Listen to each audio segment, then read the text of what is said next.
உங்கள் வீட்டில் பெரியவங்க இருக்காங்கன்னா, குறிப்பாக அவங்க ஒரு ஜாப்லேருந்து 60 இயர்ஸில் ரிட்டையர் ஆகிருக்காங்க அப்படின்னா, அவங்க கூட கண்டிப்பாக ஒரு 5 minutes ஆவது டைம் ஒதுக்கி அவங்களோட ரிட்டையர்மெண்ட் ஃபேஸ் பற்றி கண்டிப்பாக கேளுங்க.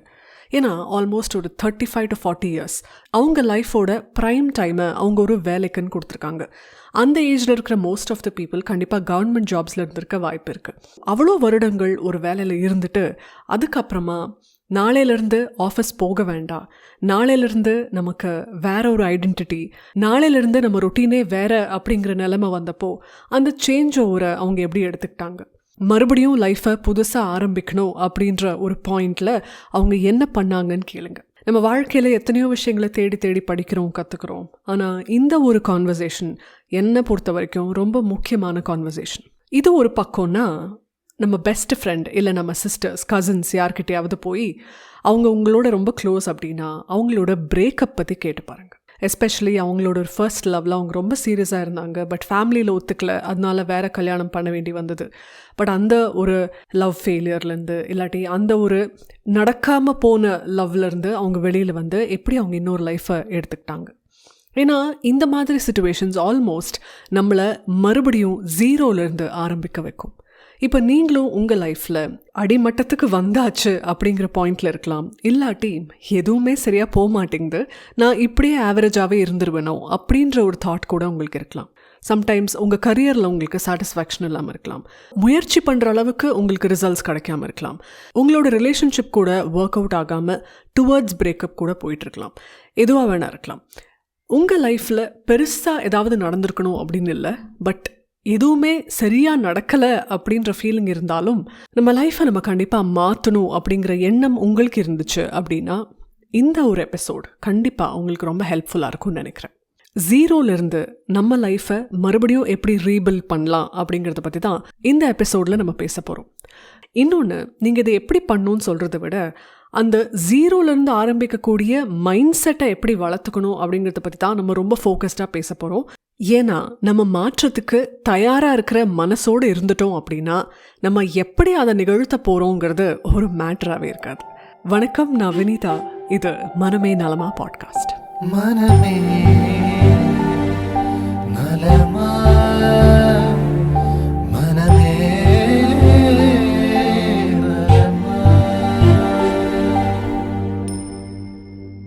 இப்போ நான் சொல்ல போகிற விஷயம் உங்களுக்கு ரொம்ப ஃபேக் ஆப்டிமிசமாக கூட தெரியலாம், இல்லைனா வந்து சும்மா இருக்கும்போது மைக்கை வச்சுட்டு இதெல்லாம் சொல்கிறதுக்கு வேணால் நல்லாயிருக்கும், ஆக்சுவலாக பிரச்சனை கோத்ரூ பண்ணுறவங்களுக்கு தான் தெரியும் அப்படின்ற ஒரு மைண்ட் செட் கூட உங்களுக்கு வரலாம். நீங்கள் என்ன வெறுத்தாலும் பரவாயில்ல, I am going to say this. நம்ம எல்லாமே இழந்துட்டு கீழே நிற்போம் தெரியுமா, அடுத்து என்ன பண்ணணும்னு தெரியாமல் நிற்போம் தெரியுமா, அது ஆக்சுவலி ஒரு கைண்ட் ஆஃப் ஃப்ரீடம்.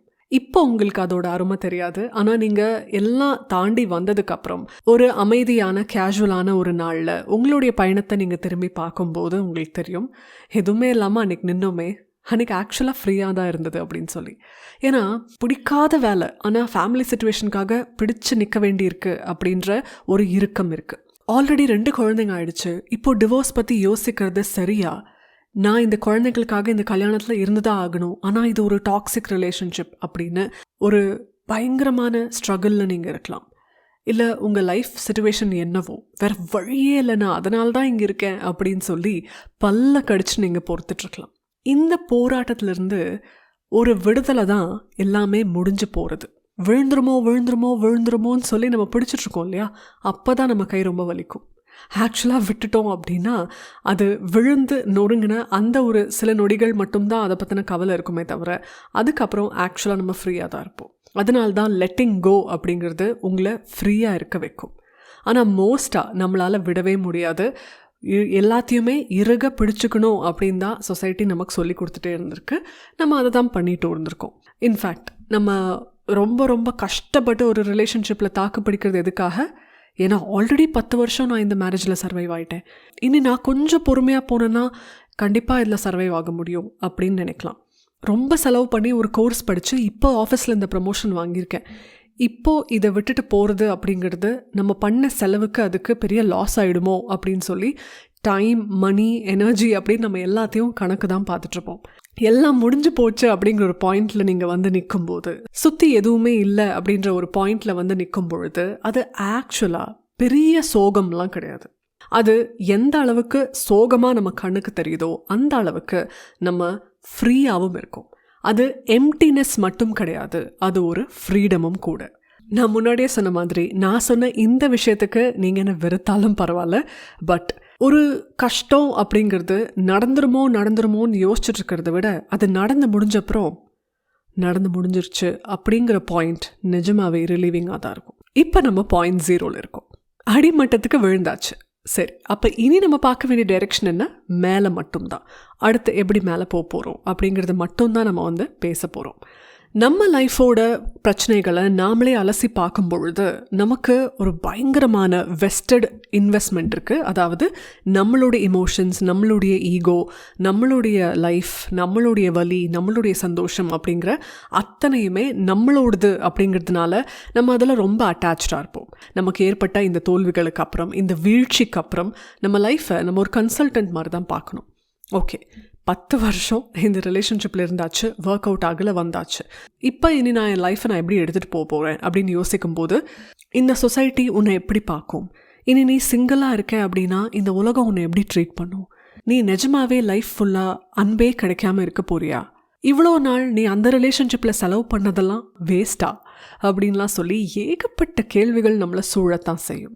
ஆனால் நம்ம பண்ண வேண்டிய ஒரு விஷயம் என்னென்னா, நம்ம இமோஷன்ஸை இதிலிருந்து கொஞ்சம் தள்ளி வச்சுட்டு நம்ம ஒரு கன்சல்டண்ட்டாக நம்ம லைஃப்பை பார்க்கலாம். அதாவது ஒரு தேர்ட் பர்சனாக நம்ம லைஃப்பை பார்க்கலாம். தேர்ட் பர்சன் அப்படின்ற ஒரு நபர் வரும்பொழுது அவங்க இன்வால்வ் ஆகிருக்கிற 2 பேர்கிட்டையுமே எந்த பர்சனல் ரிலேஷன்ஷிப்பும் இல்லாமல் இருப்பாங்க.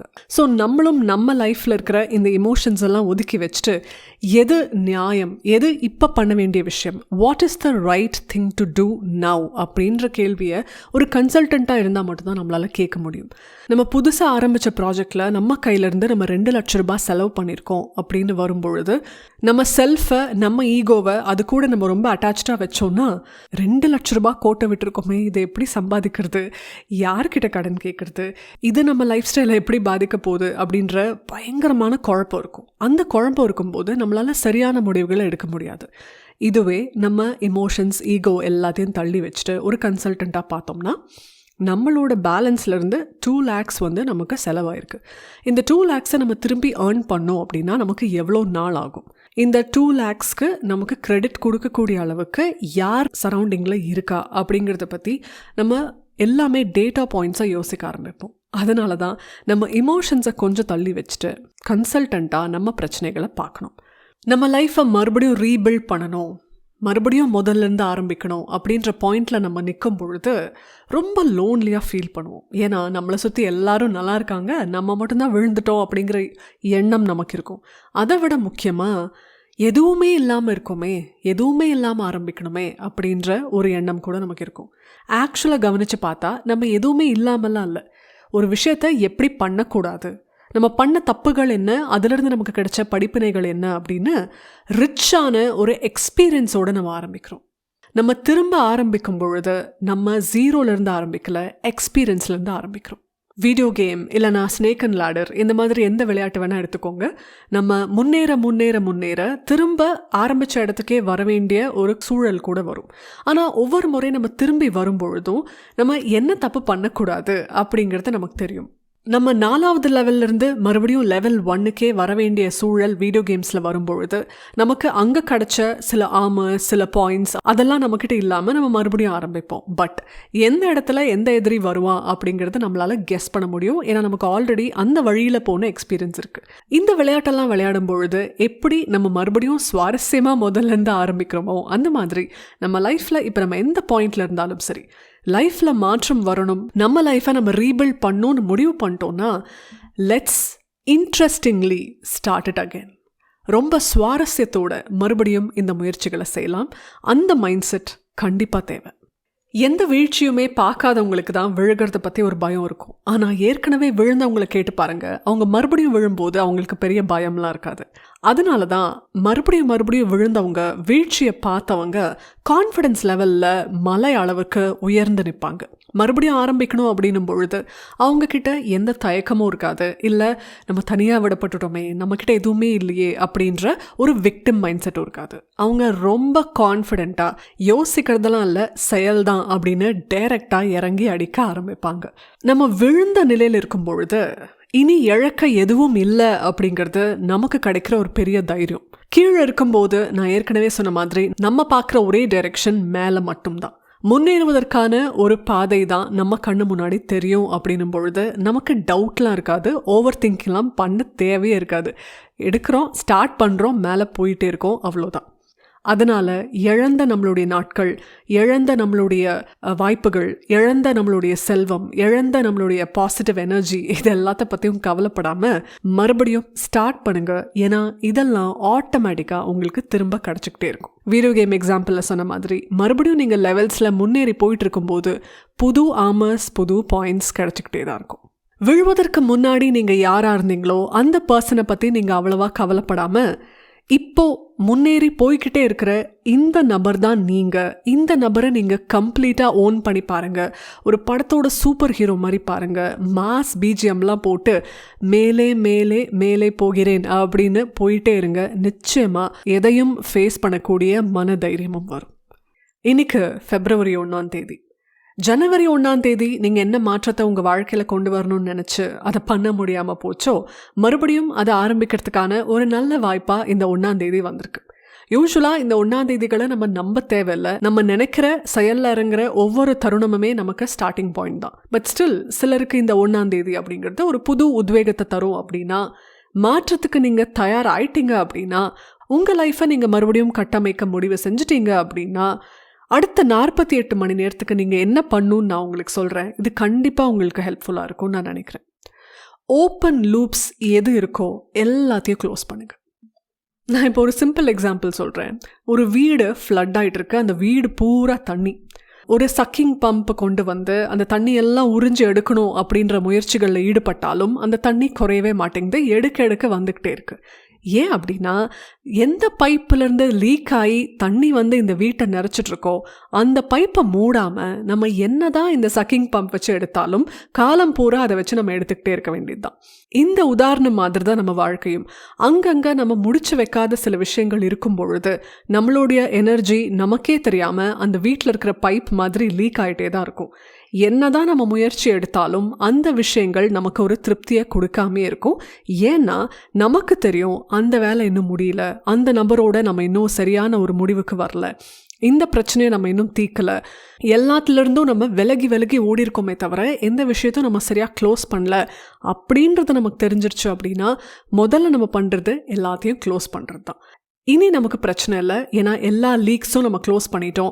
இனி தேவையில்லாத நம்மளுடைய எனர்ஜி வீணாகாது அப்படிங்கிற கம்ப்ளீட் க்ளோஷருக்கு நம்ம வந்ததுக்கு அப்புறம் புதுசாக ஆரம்பிக்கிறதுக்கு, நம்ம மாற்றங்களை இம்மீடியட்டாக இம்ப்ளிமெண்ட் பண்ணுறதுக்கு நமக்கு ஆக்சுவலாக வாய்ப்பு கிடைக்கும். ஸோ அடுத்த 48 மணி நேரம் எங்கெல்லாம் ஓப்பன் லூப்ஸ் வச்சுருக்கீங்களோ எல்லாத்தையும் க்ளோஸ் பண்ணுங்கள் உங்கள் சூழலுக்கு ஏற்ற மாதிரி. இன்றைக்கி நம்ம பேசின இந்த இம்பார்ட்டண்ட்டான விஷயங்களை ஒரு சம்மரி மாதிரி உங்களுக்கு சொல்லிடுறேன். எல்லாம் முடிஞ்சு போச்சு, நம்ம விழுந்துட்டோம் அப்படிங்கிறது ஆக்சுவலாக எம்டினஸ் கிடையாது, அது ஒரு ஃப்ரீடம்.